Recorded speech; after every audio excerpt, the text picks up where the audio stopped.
Hi there. In this presentation, I'll talk about some basic genetic mechanisms, and then in the next two presentations after this, I'll go a little further with that and talk about phylogenetics.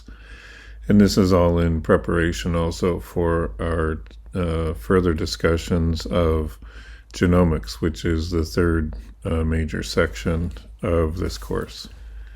So this is just an overview of what we've covered so far and where we're going after this. And so we've talked about general evolution, the pertinent molecules, RNA, and then moving into DNA as it evolved, and now into complex systems. We talked about development in multicellular organisms, cancer, and today I want to talk about genetics and then populations and genetics. And then we'll move on to species and phylogenetic analyses, and then eventually on to discussing genomes.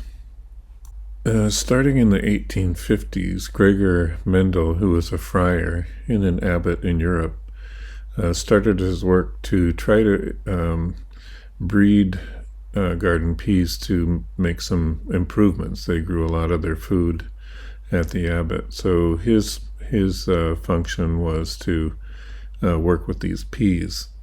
So he started his experiments, and eventually his results were published in 1865 and 1866 in a paper entitled Experiments in Plant Hybridization, and there's the German title. It was later translated into English, but from 1865 to 1900 it was cited only 3 times. So he died in 1884 thinking that, no one had even noticed what he had done. But in 1900, 3 researchers independently rediscovered his work, De Vries, Correns, and Chermak. And so, modern genetics had its start at that point. Mendel described these morphological characters as Merkmal, which is the German for characters or features. And so that's all he knew, that these were characters that he could distinguish among the plants. So he knew nothing of genes. He didn't know what alleles were, linkage groups, chromosomes, recombinations, haploids, diploids, or DNA. These all were much, much later discovered and described. So some of the basic Mendelian characters were flower color. So he had purple flowers and he had white flowers. He had yellow seeds, green seeds, things like that. He did not know what the genotypes were. There were no words for genotype, and he didn't even know what a gene or a genotype was. So he narrowed it down to some characters that were predictable from one generation to the other. In his paper, if you ever want to read that, he also described some other characters that were not as stable and could not be measured by him. So he carefully recorded the colors and each of the characters that he could measure from one generation to another as he both cross-pollinated and then allowed the plants also to self-pollinate, which most legumes will do. It's very common. So the characters he saw could be bred so that they would breed true. So he started breeding just purple colored plants with purple colored flowers. And if he did this one cross after another from one generation to the next to the next, then those characters, in this case the purple color, would breed true. All of the progeny would have purple flowers.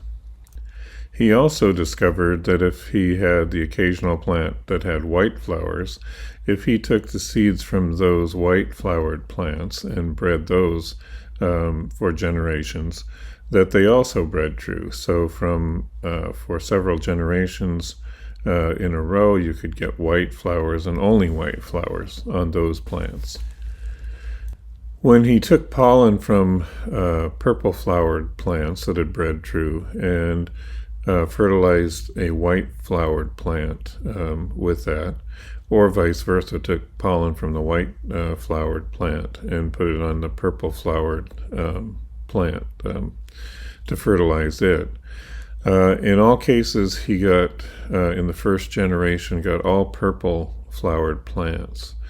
However, if he allowed those plants to self-pollinate, then the F2 generation always had some purple flowered and some white flowered progeny in the ratio of 3 to 1, 3 purple to 1 white.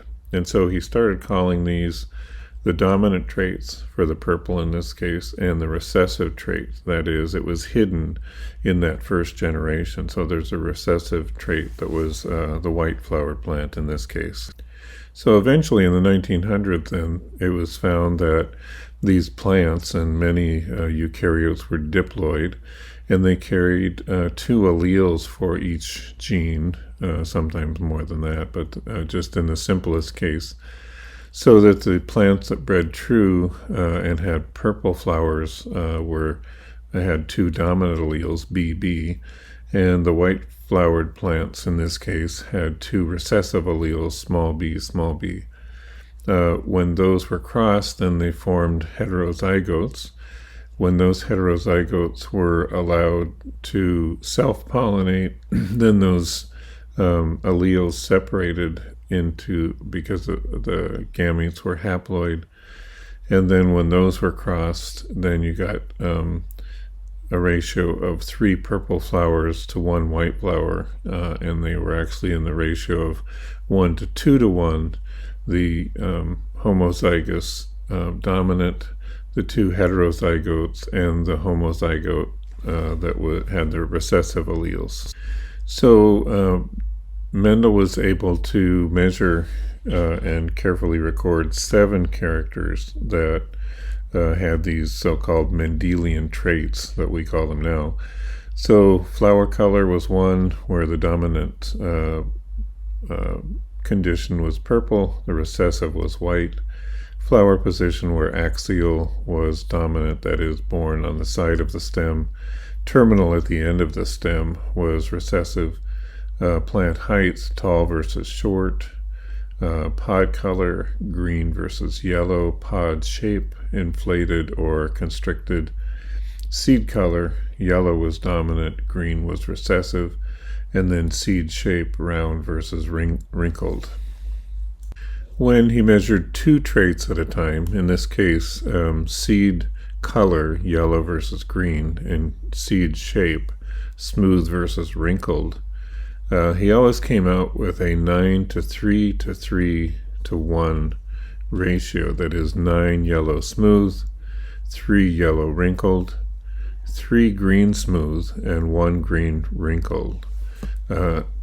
Ultimately, now we know, as the alleles separate in those from the crosses of the heterozygote, we can tell how those alleles come together in the diploid, as shown in this Punnett square. So now if we go back to this simple diagram of the just the flower color, or you could use any one, you can then build ratios on this and start testing the allele frequencies both in the F1 and the F2 generations. So here's what I mean. On the left-hand side, you can look at the female gametes, male gametes, how they come together in the progeny. So you have the 2 dominant alleles, the heterozygous, coming together, and then the 2 recessive alleles, and they're in a ratio of 0.25 to 0.25 to 0.25 to 0.25, or 0.25 to 0.5 for the heterozygotes, to 0.25 for the recessive homozygote. But that's when the ratios of each of the alleles, the dominant allele and the recessive allele, are both in a 50% or 0.5 to 0.5 ratio. For haploid organisms, the allele frequencies are dependent on the size of the immigrant population or the extant population and the relative fitness of the two alleles. For example, if allele A1 has a frequency of P and allele 2 has a frequency of Q, then with relative fitnesses of W1 and W2, then the eventual frequency of A1 and A2 will be equal to the proportional sizes of each population and the relative fitness of each allele. The alleles can be in the same population also, so it doesn't have to be an immigrant population in this case. For diploid organisms, the possible genotypes would be A1A1, A1A2, and A2A2, with relative frequencies of P squared, 2PQ, and Q squared, respectively. Hardy-Weinberg then came up with an equation that addressed this, and it was mainly looking at whether these two alleles are in equilibrium or not. And it's mainly to look, if they're not in equilibrium, what else is going on. So essentially they said the frequency of the A2 allele, that is Q, equals 1 minus P, which is the frequency of the A1 allele. So P then would equal P squared plus 0.05 of PQ. So in words, this means that the frequency of A1 is equal to the frequency of A1 in the A1 homozygotes plus the A1 alleles in the heterozygote. If you include the fitness in the equation, then you have to include the fitness of the homozygote for the A1 allele, the fitness for the A1 in the heterozygote, and the converse for the A2 allele having the W22 and W12 frequencies. So then you come out with the equation below, which shows you what the new proportion of Q is, Q prime, in the population. So normally if there's equilibrium, then Q, either Q or Q prime, should be at 0.5, and P should also be at 0.5, meaning that there's no selection. If those don't equal 0.5, if they're like 0.75 versus 0.25, then there's selection for one allele over the other of some sort. This is a graphical representation of the same thing, so you can look at the genotype frequencies there.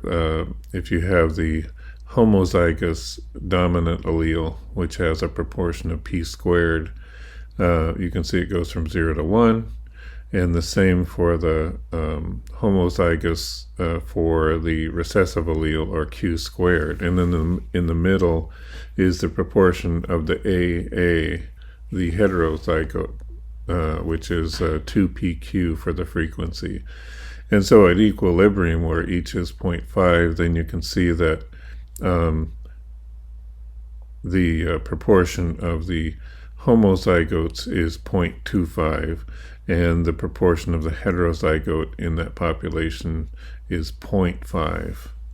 So that's at equilibrium, but if you're not at equilibrium, meaning there's some sort of positive or negative selection going on, then if the dominant allele is selected for positively, you would move further to the left on the graph, and if the recessive allele was under positive selection, then you would go further to the right on this graph. If you look at gene frequencies in populations, and they can vary from one environment to the other. So some genes in one environment are favored, but in a different environment, the other gene is favored.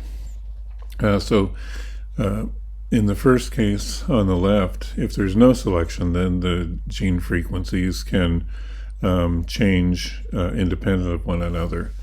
However, in environment 1, if there's selection against A, then you'll see it in lower proportions than the B gene.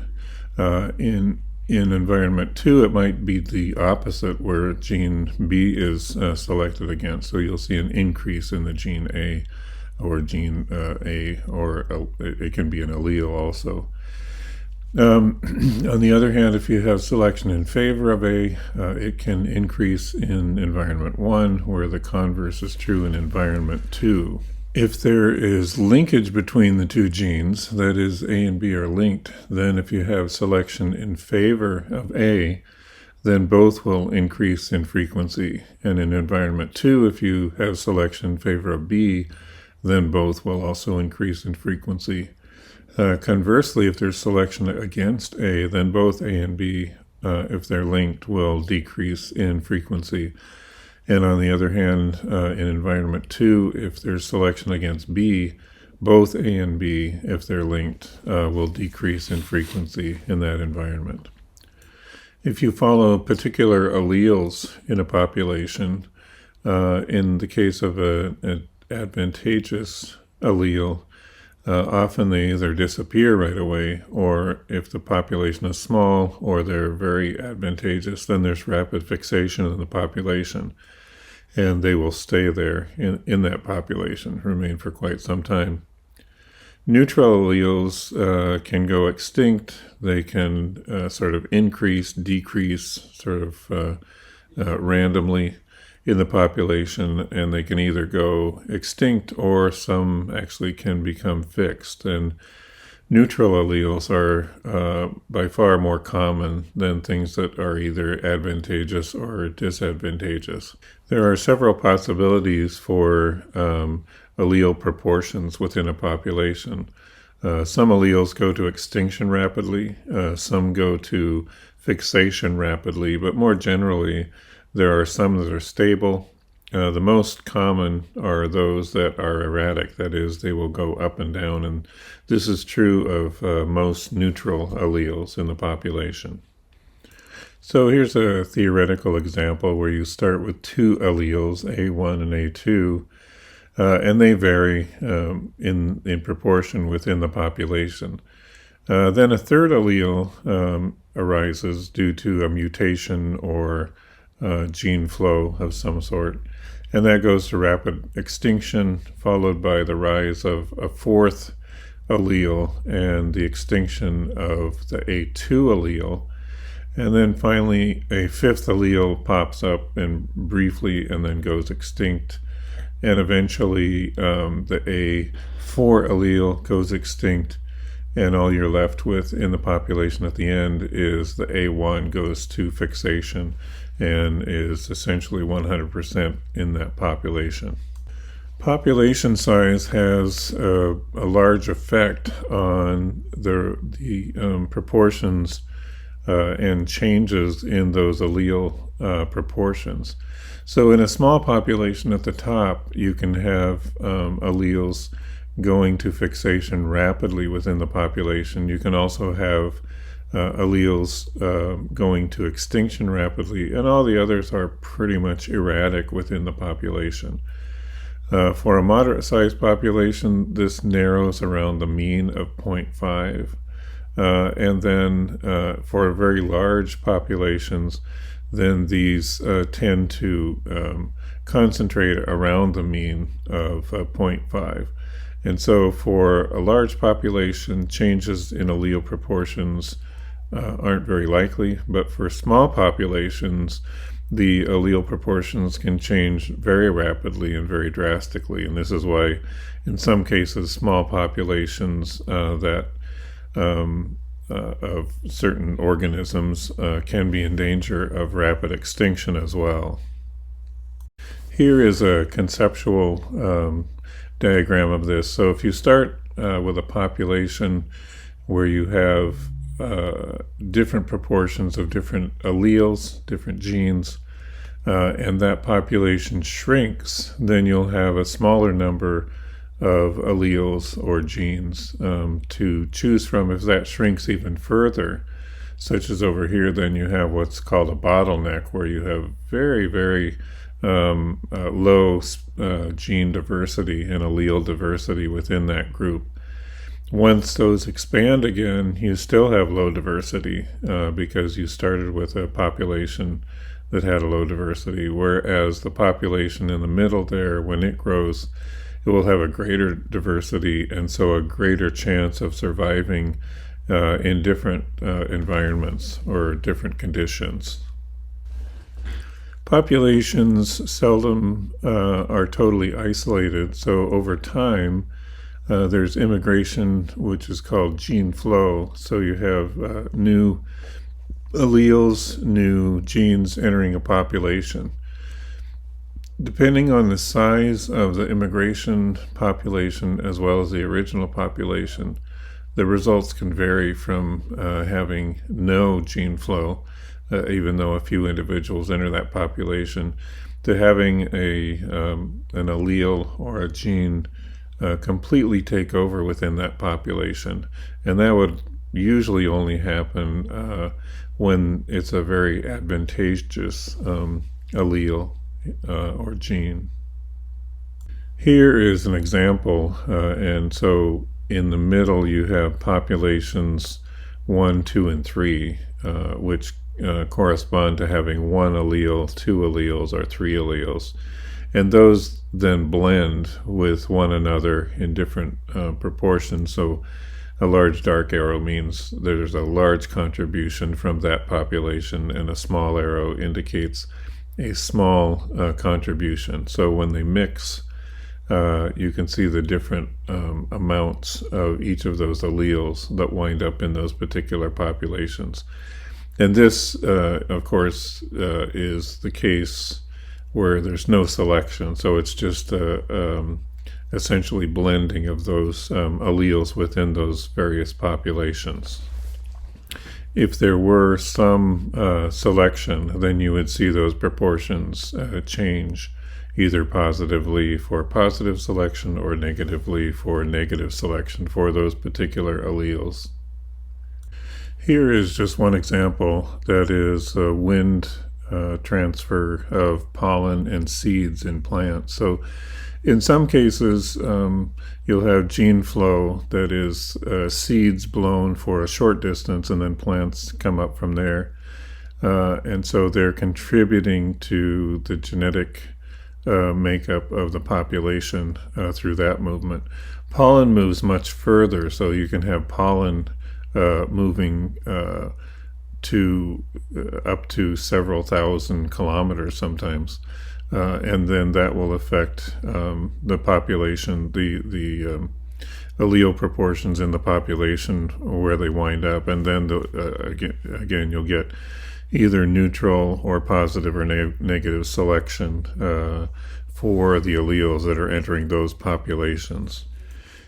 Taking all of those criteria and mechanisms into account, then you have mutation, selection, gene flow, gene drift, and other factors. So you can start with allele A, you have mutation and selection.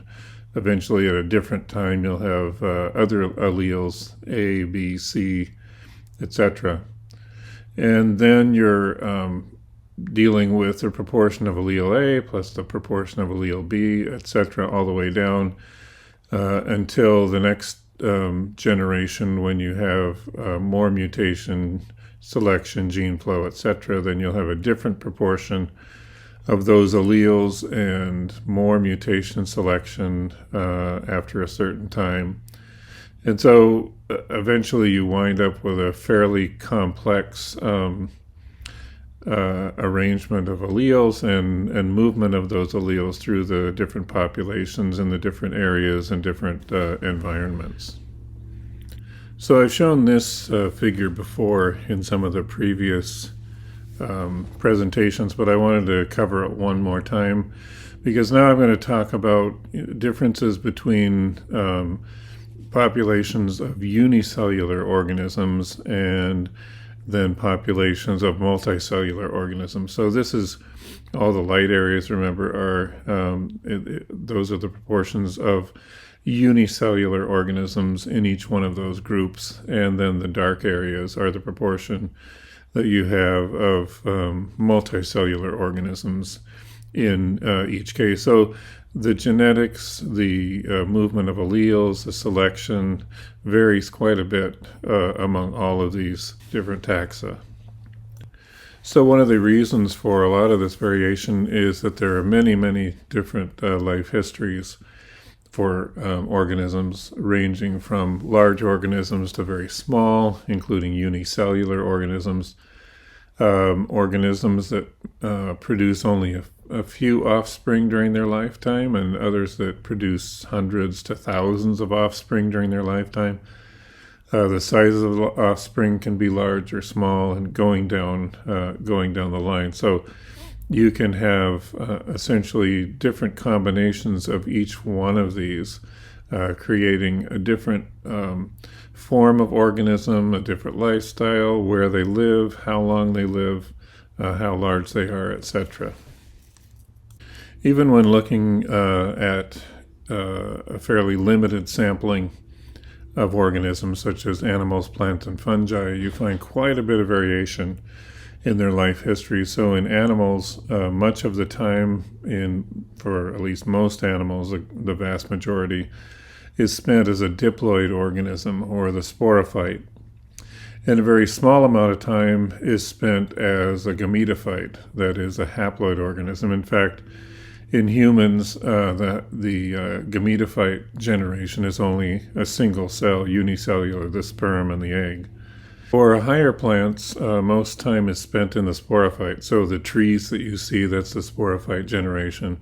And most of the cells there, except in the flowers and the cones, are diploid. And the gametophyte is a smaller part of the life cycle, although it's usually multicellular. So both gymnosperms, angiosperms, and other plants have a gametophyte generation, a haploid generation, that eventually form the sperm and the egg, but they actually have a haploid multicellular generation. In lower plants, actually, the gametophytes take up most of the life cycle. So there's a long and prolonged gametophyte generation and a short sporophyte generation. In fungi, at least in the Dicaria, the Basidiomycetes and Ascomycetes, there's not only a diploid generation, which is usually short, there's an extended haploid generation, usually hyphae or yeast cells. But then there's a dikaryotic stage where each cell has two nuclei, one from each parent, and those divide so that there are two nuclei in each cell in the hyphae. They also have multinucleate stages where the dikaryotic cells and the haploid cells often multiply their nuclei without cell division, and so there are multinucleate cells as well. So quite a few different ways of distributing the genes and the alleles within each one of those populations and multicellular organisms. Here are a few examples of those in plants. You have the 2N version, the diploid plant, which is a sporophyte. And then you have the flowers. This is in an angiosperm. In the female parts of the flower, then a carpel forms, including the ovaries and ovules. Those become multicellular, and in many higher plants, you have mitotic divisions of those haploid cells, becoming 8 cells. So that's a haploid generation. The gametophyte generation is about 8 cells, although other plants differ in those numbers.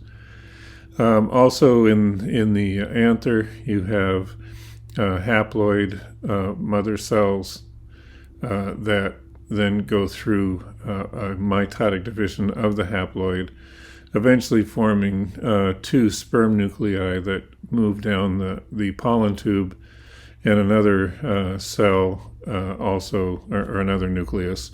And one of those sperm cells then fertilizes the egg cell in the female ovary, and the other sperm nucleus fuses with the polar nuclei, initially becoming the endosperm, which is triploid. So again, different shuffling around of different chromosomes and different alleles in those fertilization, gametophytic, sporophytic, and fertilization events. In animals, including humans, of course, the gametophyte generation is only one cell, that is, a sperm and an egg. And so there is no extensive gametophytic generation or tissue formed in those organisms. And most of the cells in the organism are the sporophyte, the diploid organism. There are many variations on the major themes in animals. This is an arthropod, an aphid life cycle. So in the spring, all of the individuals born are female. There are no males.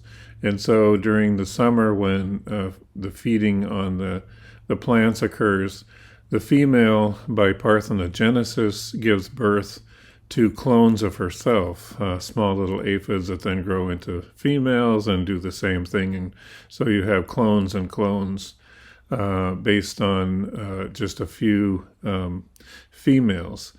Later in the summer, she sprouts wings. She also gives birth to a few males, which are missing one of the chromosomes, and that's what makes them males. And then there's mating between the males and the females. The female, in this case, does lay eggs, and these eggs are all female eggs because they have both of the X chromosomes. And then the cycle repeats during the next year. For fungi, and this is an ascomycete, the haploid hyphae are formed from haploid spores. They're of two or more mating types. Once they find an opposite mating type or a compatible mating type, they anastomose, and so the nuclei proceed into to mix into the cytoplasm of the cell that the cells that have come together.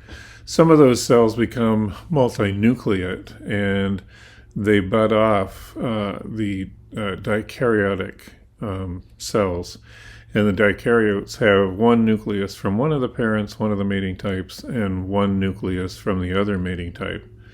Eventually, a Crozier hook is formed, and that the two nuclei in that one cell fuse to form a diploid, and it's a short-lived diploid because it immediately undergoes meiosis, forming 4 haploid cells, and those cells then divide mitotically, forming 8 of these haploid cells, and then each one of those eventually comes off, is shed, and is then germinated again, and you repeat the cycle. Many fungi have both a hyphal life cycle and a yeast-like life cycle. Some form hyphae and some form pseudohyphae. This is Saccharomyces cerevisiae. So again, you can start with haploid spores. Those then germinate into unicellular yeast cells, and then you get budding occurring over and over and over again, going from a haploid to more haploid cells. These can then mate with the opposite mating type to form a diploid. The diploid can actually undergo mitosis and mitotic divisions over and over, so you can have both a haploid population and you can have a diploid population. These can then do one of several things. One is to form pseudohyphae, one is to die, one is to essentially go into a resting state, and then one is to go into meiosis, followed by shedding of those spores, and then repeating that cycle.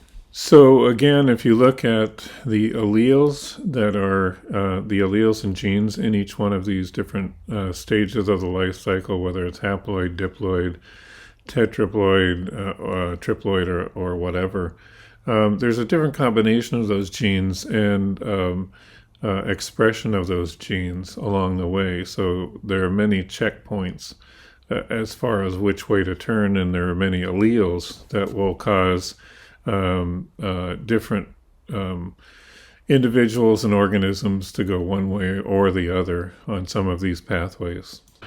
Plants can go through vegetative reproduction as well as sexual reproduction, and many plants only do vegetative reproduction. A percentage of plants are only vegetative, and they never do sexual reproduction. You might think that's a dead end, but there are also some animals, some nematodes, that are never go through sexual reproduction. They have hermaphrodites that just essentially produce clones of themselves.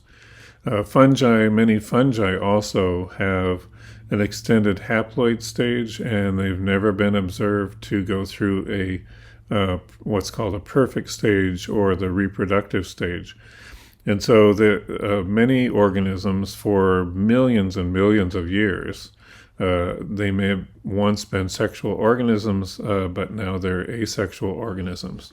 So there are some plants that reproduce only through underground rhizomes. There are some, like Kalanchoe, which makes little tiny plantlets on its leaves, and those drop down and grow. There are some that form runners, such as strawberries, that make new plantlets. Of course, potato, it can undergo sexual reproduction, but it can also go through vegetative reproduction, as can many species that form bulbs and bulblets. And then most plants can also go through sexual reproduction, where they form flowers or cones or whatever the reproductive structure happens to be. However, in higher plants, there are a number, 30 or 40%, that can also go through extensive vegetative reproduction for years or decades or centuries before they become reproductive.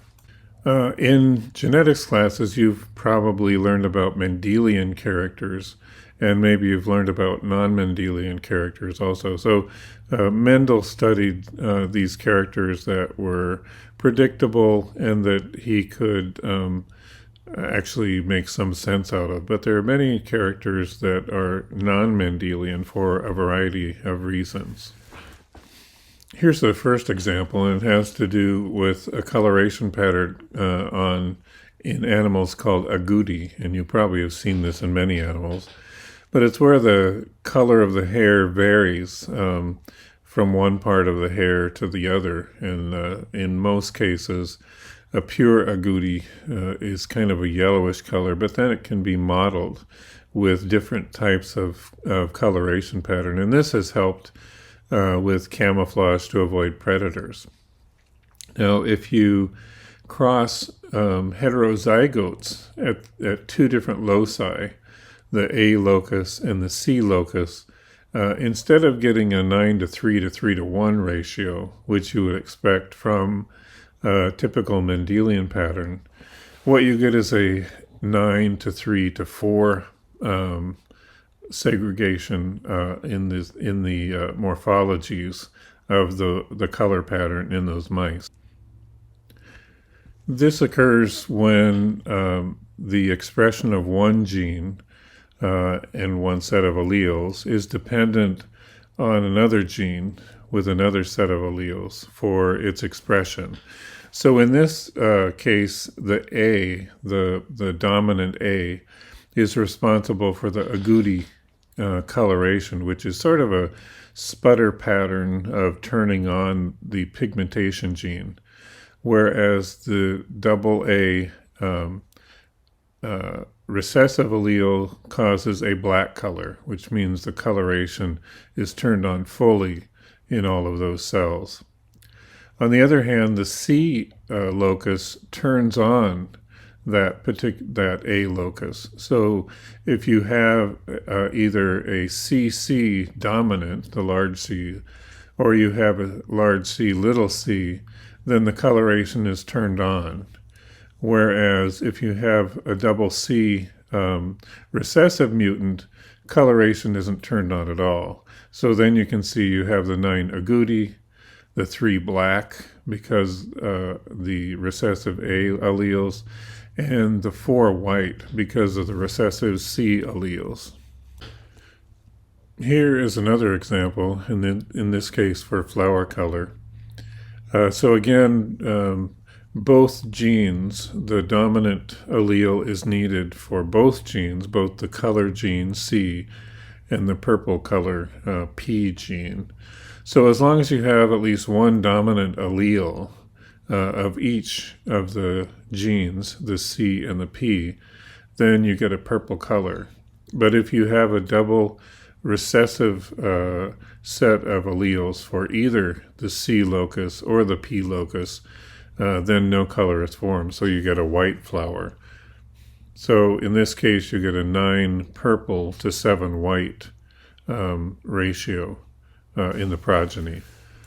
The reason for this is that each one of those genes, the C locus and the P locus, encode an enzyme. So they are within a pathway that forms the purple pigment. So if you do not form the C enzyme, then the pathway is stopped. And even if you have the C enzyme that's produced, if the P enzyme is not there, then the purple pigment is also not produced. Just the precursor is there ready to go.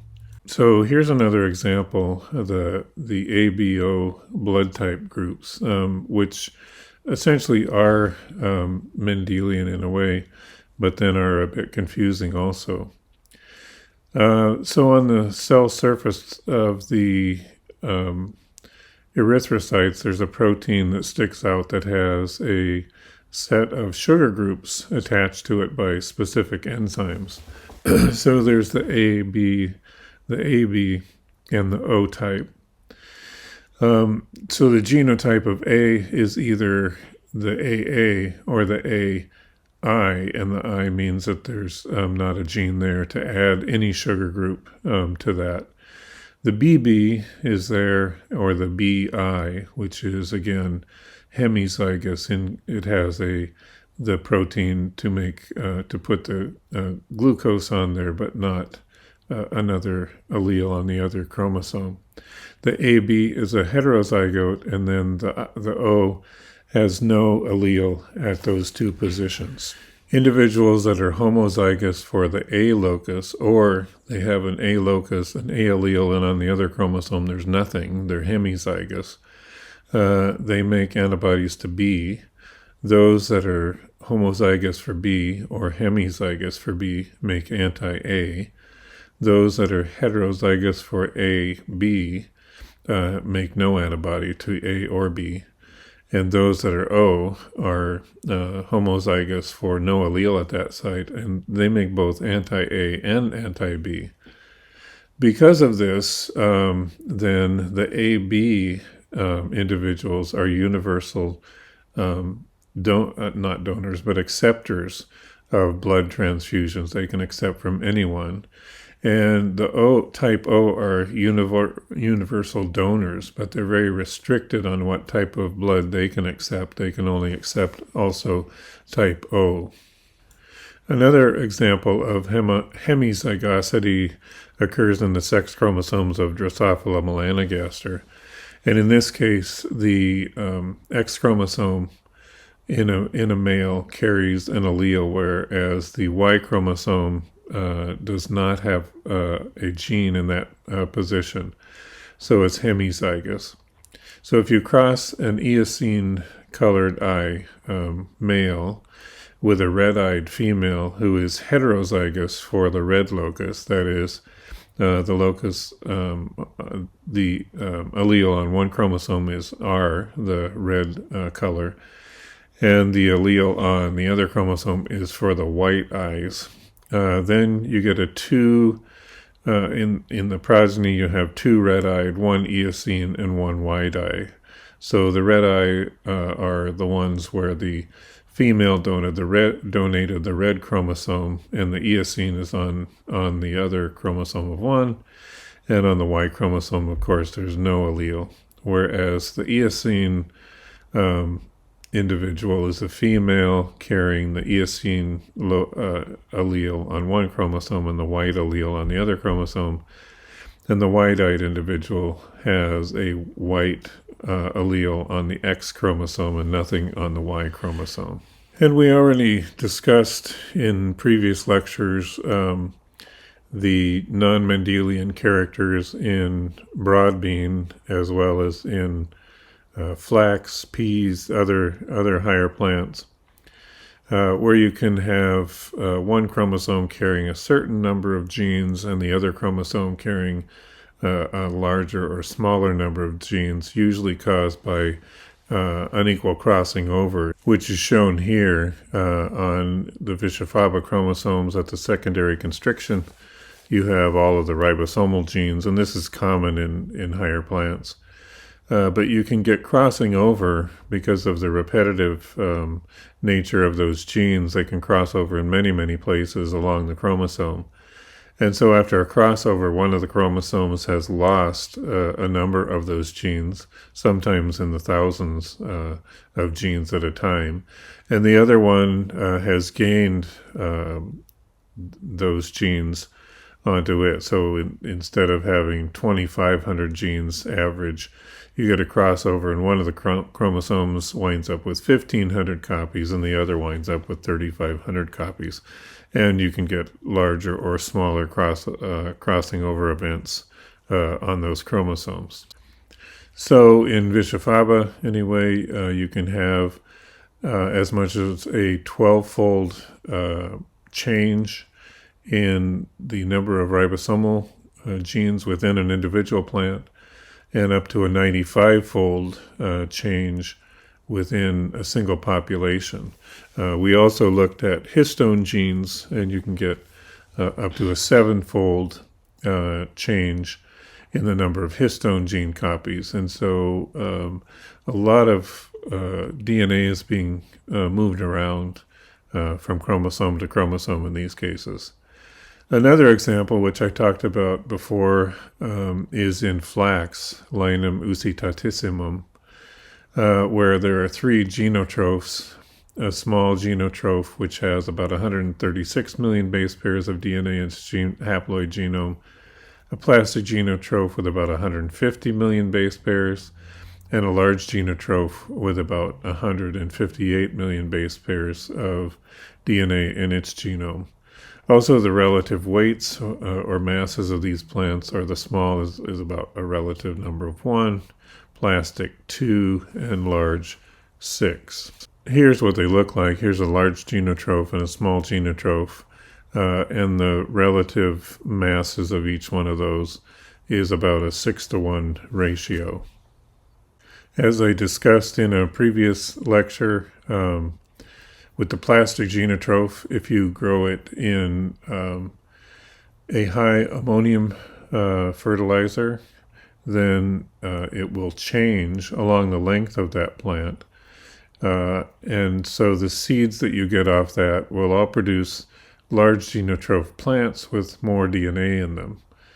On the other hand, if you take the plastic genotroph and grow it under somewhat stressful conditions, it will revert into the small genotroph, that is, all of the progeny from that plant. If you sow those seeds, will be of the small type, which will have lost some DNA and mass of the plant as well.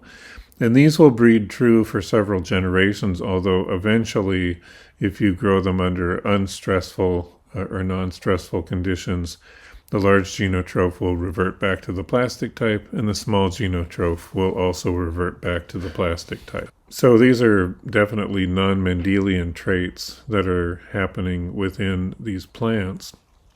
I don't know what Mendel would have made out of them, but large pieces of DNA are being added to the genome or subtracted from the genome based on the environmental conditions. They've been traced down to activity in transposable elements, certain transposable elements that are moving pieces of DNA around in those nuclei on the chromosomes, changing expression of certain genes, either by activating them or deactivating them. Another non-Mendelian character is genome duplication, which we know now has occurred many, many times throughout evolution.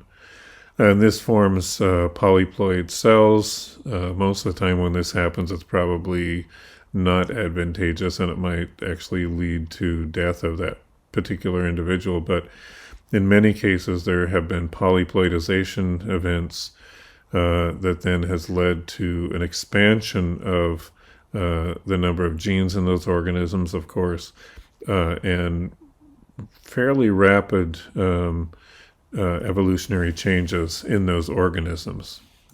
So, for example, tracing down the Hox genes, the homeotic genes in animals, the ancestral chordate had one set of these Hox genes, 14 different members, going from that red one, which is number 1, to the gray one, which is number 14.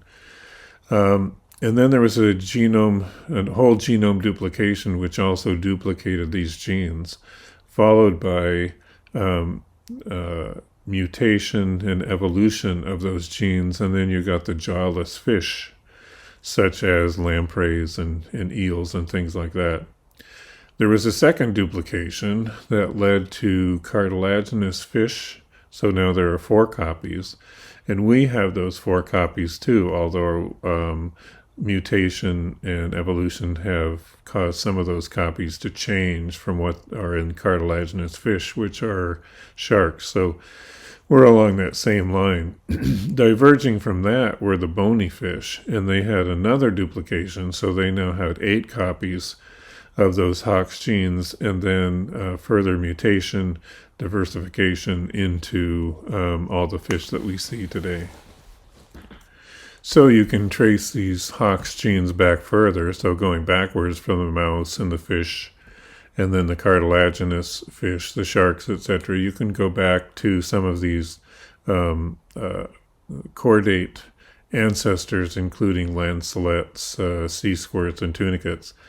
And then off on different lines, you can also see these Hox genes that have been inherited from the same set of Hox genes that we have, but then they've diverged in other ways to form many, many different body plans in those organisms.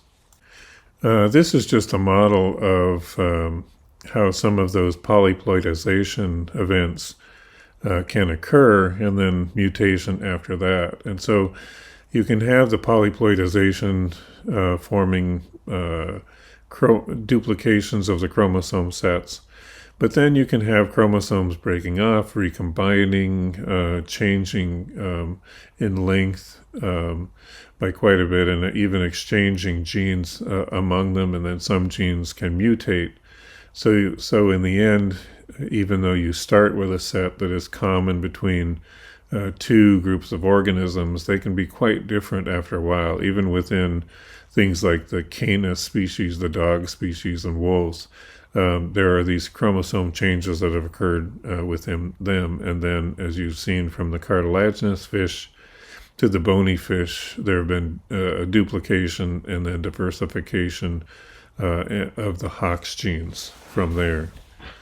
So again, as I've shown you, as the Hox genes change, as you got those duplications, mutations, diversifications, this causes large changes in those organisms, especially in this case, just showing some of the morphological changes in the appendages, the fins moving to more of like flipper fins to lobe fins, and then finally to things that are feet and hands and eventually wings.